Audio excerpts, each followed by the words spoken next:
আসসালামুআলাইকুম friends, আজকে আমি আপনাদেরকে তৈরি করে দেখাবো ওরিও ব্যানানা মিল্কশেক। আশা করি রেসিপিটি আপনাদের সবার ভালো লাগবে। আজকে আমি এই শেকটা তৈরি করার জন্য যা যা নিয়েছি তা হচ্ছে 5টা ওরিও বিস্কিট নিয়েছি এরকম একটা প্যাকেটের, একটা কলা নিয়েছি সাগর করা এরকম লম্বা সাইজের, 4 চামচ পাউডার দুধকে আমি সামান্য একটু পানি দিয়ে প্রায় হাফ কাপের মতো পানি দিয়ে গুলিয়ে নিয়েছি, আর চিনি নিয়েছি পছন্দ অনুযায়ী, নিয়েছি কিছু আইস কিউব। প্রথমে আমি একটি ব্লেন্ডার জগ নিয়েছি, এই ব্লেন্ডার জগে আমি কলাগুলো কেটে কেটে দিয়ে দিব।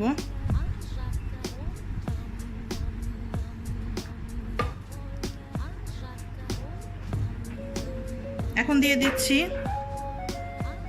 দুধটা,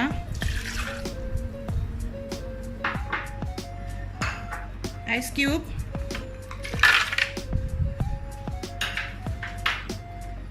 দিয়ে দিচ্ছি চিনি পছন্দ অনুযায়ী, আপনারা যে যেরকম খাবেন নিয়ে নেবেন।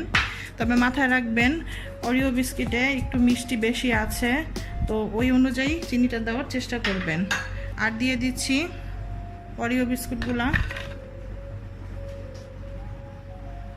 আর দিয়ে দিচ্ছি ঠান্ডা পানি প্রায় 1 গ্লাসের মতো। এখন একত্রে সবগুলো ব্লেন্ড করে নিচ্ছি।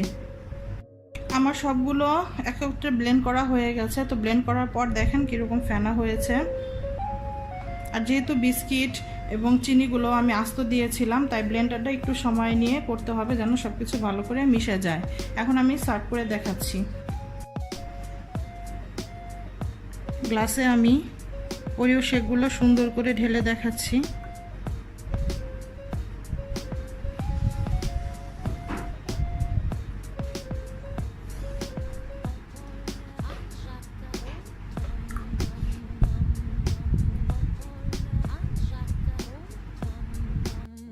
তো হয়ে গেল আমার ওরিও ব্যানানা মিল্কশেক। তো আশা করি রেসিপিটি আপনাদের সব ভালো লেগেছে। যদি ভালো লেগে থাকে তাহলে অবশ্যই আমাকে লাইক, শেয়ার, কমেন্টস করতে ভুলবেন না। সাবস্ক্রাইব করবেন, সাবস্ক্রাইবের পাশে বেল আইকন বাটনটি অবশ্যই ক্লিক করবেন। আজকে এই পর্যন্তই, আল্লাহ হাফেজ।